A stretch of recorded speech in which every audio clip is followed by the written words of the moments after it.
welcome back to Real Reviews. This is Cody Williams, and we're talking about the movie, The Texas Chainsaw Massacre.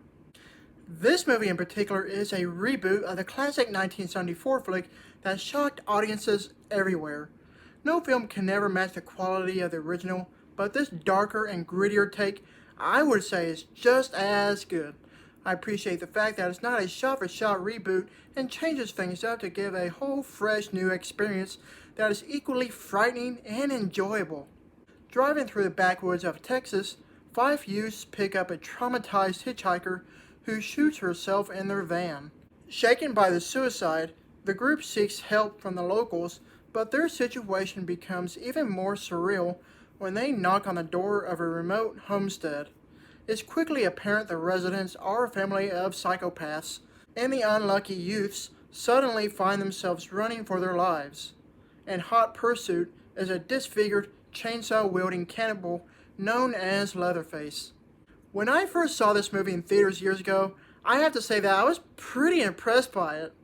It's a great emulation of the original film, but this reboot drastically changes everything while it does its own thing. Everything about this film seems to work out pretty good in its favor for the most part. After this movie received great success with the box office numbers, a prequel got greenlit and eventually released 3 years later. In the age of movies where we are addled with reboots, remakes, sequels, and prequels, it has clearly shown how the film industry wants to make a quick buck feeding off the classic pieces of work. I am generally wary about reboots and remakes because I know that in the end they don't work out very well. In this case, I was proven wrong. This reboot in particular, I completely had a blast with it. With many scares aplenty and a splendid looking cinematography, this movie is a strikingly horrifying fun time.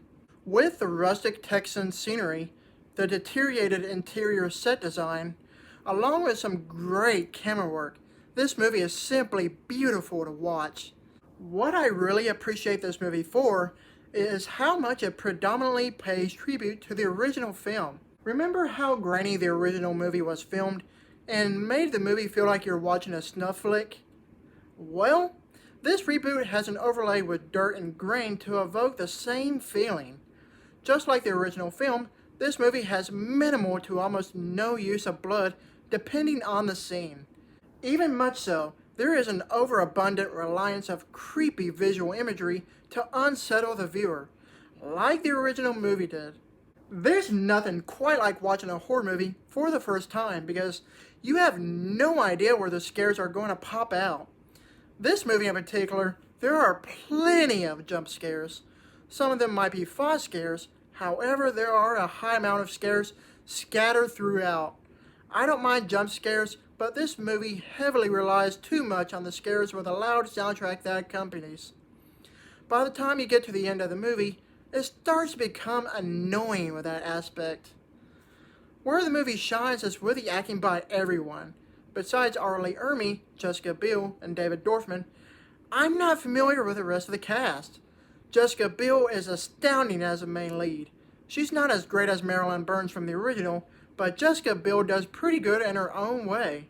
Erica Leerhsen, on the other hand, is the film's biggest standout as he delivers an unnerving, formidable performance that is hard to forget. You may remember David Dorfman as the child actor from both of the Ring movies, but he's also in this movie as well. I'm not hating on the kid's acting by any means, I just don't get why the character was needed. I don't know how else to describe his character, but it was a weird addition to say the least. If there's anything else that I don't like about this movie, it would most likely have to be the somewhat lackluster script. I know that most horror movies aren't known to have an elaborately written script, but this film, however, has tons of questionable dialogue. Everything else about the movie I didn't have a problem with, but the script is without a doubt the film's biggest hindrance. Between the dumb decisions made by the main characters and their exchanges, the script is super cringeworthy. It definitely should have gone through at least another draft of rewrites or two. Overall, the Texas Chainsaw Massacre is one of those rare instances where a reboot actually wound up being very successful. I know it doesn't hold a flame to the classic 1974 film, but I regardlessly found it entertaining despite the issues with the script and whatnot. This movie's not entirely perfect, but there is definitely some room for improvement. I give this movie a B+. Thank you for watching, and don't forget to like and subscribe to my channel. Keep up my real reviews.